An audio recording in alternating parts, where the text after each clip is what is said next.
The next few minutes you're about to see and hear are the result of a fact and an attempt to answer a question. The fact is Boys and Girls Club of Corvallis is embarking on a bold path of financial stability and self-reliance, and they need our help to get there. The question is why?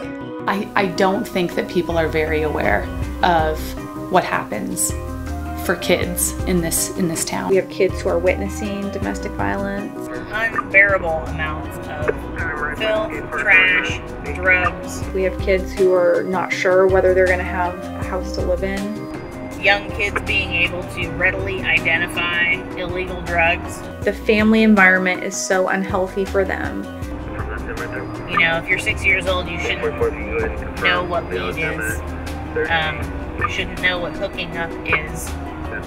And this is normal to them. The worst environment they come from are homes in which they are told in many ways, directly and indirectly, that they're worthless, that they're a burden, that they have no value. I have been in beautiful neighborhoods responding to domestic violence, and I have been in apartment complexes and HUD responding to domestic violence.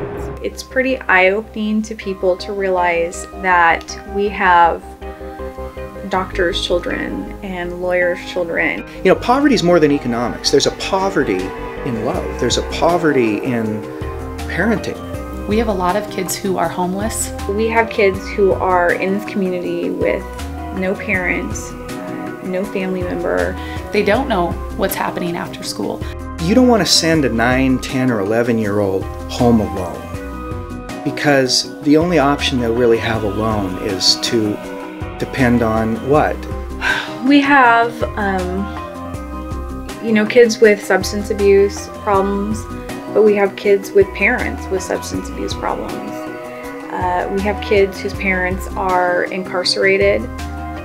We have several kids right now that we know who don't have a parent available because both parents are incarcerated. If you have a divorced family. I actually am working with a girl right now that has no one. I see the children put right smack in the middle many times. She doesn't have a parent. A lot of times a parent doesn't come to court. Sometimes we can get a parent to show up to court for her, but many times not. And it's sad to see her sitting at a council table in front of the judge, basically alone, and you can tell that she feels it. The problems are so ingrained and so severe. In a lot of cases, the parents' names are not unheard of to us. And so long-standing. They're names that we see on the jail roster. That they're not going to change easily. I think that your average person would be shocked, honestly. I'm somebody who's worked with kids and worked in this school district for a long time. And I don't know that even I knew. It makes you very sad to think that this kid didn't have a chance. This is Corvallis we're talking about, and there are kids that really, really need us. All kids need someone who is not their parent to think they're special. Make them believe that somebody cares and that there is something they can do. Because if somebody else does, then maybe, just maybe, you are. Every child, as they grow up, needs a significant other. Association with someone believing in them. Right now you're sitting in a gymnasium, and bouncing a ball and running around are important parts of being a kid. But there's a bigger picture inside these walls. Much bigger. For some kids, the Boys and Girls Club is the only stability they have. Our department has a nice partnership with the Boys and Girls Club. Boys and Girls Club is a structured success. Whatever's wrong with them, once they feel connected, once they feel like they're a part of the Boys and Girls Club, a change happens. If I'm going to use them, it's going to work. We find those kids, we get them involved, we find out what's going on in their lives, and then it just takes a lot of patience and understanding and the knowledge that every kid deep down has good in them, and that there's no such thing as a bad kid. Our population needs them.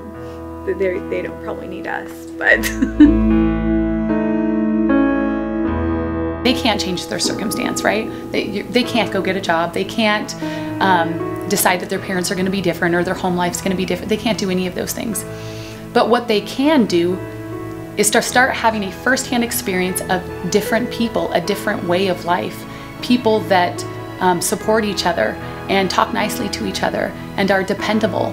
That's where the after-school programs, that's where the extra programs, I mean, it's an extra chance. And after-school activities are crucial because that gives a child a glimmer, especially at a young age, of their potential.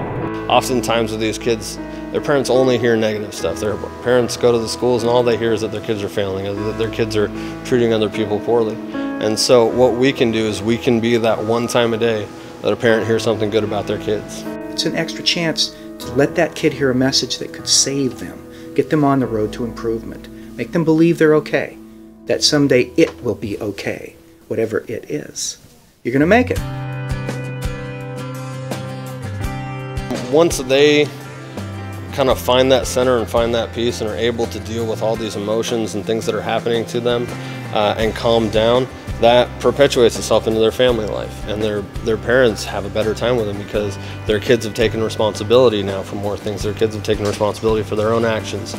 To find proof of the incredible impact Boys and Girls Club is having on Corvallis kids, one needs look no further than the after-school pilot program Lion's Den, a hugely successful partnership with Lincoln Elementary School. Lion's Den is an after-school program that happens here on site at Lincoln that serves about a third of our kids. The Boys and Girls Club is essentially here for our kids after school every day. Our students are being able to interact every single day with kids, with college kids who have done these things, who can be role models and examples for our students. You have the fact, and the answer to that question of why? It's all around you. It's how we got here. It's in these faces and in their dreams. I guarantee you every kid here has had joy and every kid here has had sorrow and loss, and we go through it with them. People don't have to care. They really don't. They don't have to care about other people's kids. They don't have to care about, you know, these kids that they don't see or that really aren't their responsibility. But to have the grace to be able to say all of these kids are ours and we think it's important, I think is amazing.